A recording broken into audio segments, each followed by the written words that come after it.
why you are doing this, why comes from literature. You go to the literature and check that particular topic.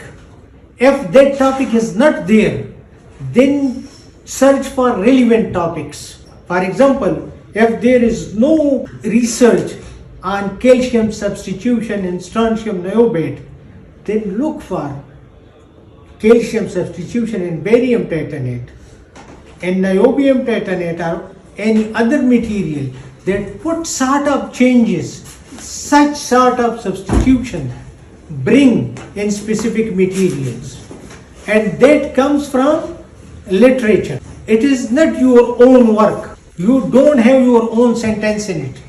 What you wrote in the what section, you got it from literature.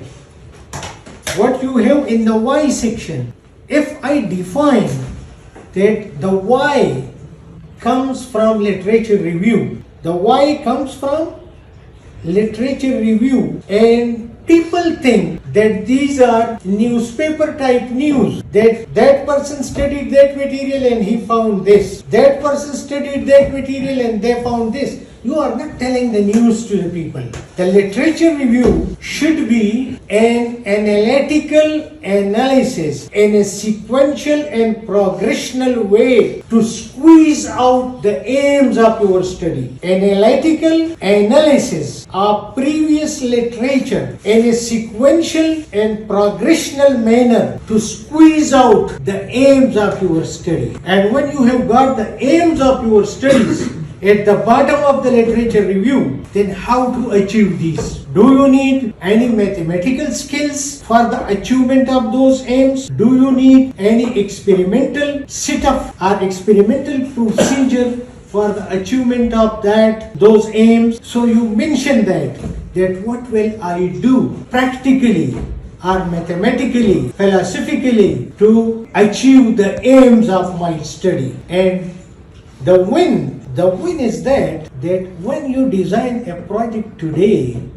and you work upon it 2 years later, 100 people have already been working on it. So if the win is not when you design the project, then it is a rubbish project. So your aims and objectives should be consistent with time, and you should always be improving your literature review and your analysis during your project. For example, I was doing a project, and after a year of work on that project, I found a publication and he had done all the things which were my aims. After a year, I found in that paper that all work has been done which I was aiming at. So I went to my supervisor and asked him that this person has done all these things, so what am I doing now? Am I not reinventing the wheel?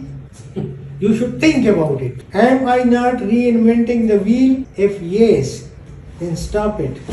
But if you see any further opportunity, continue it. And I published the best papers of my career in that project. So, when you are talented, you are hard worker, then do work and nobody will compete you. You will be always shining. But if you are a hard worker, the world, it is a self-divulging universe. When you work hard, the universe will itself reveal its secrets upon you.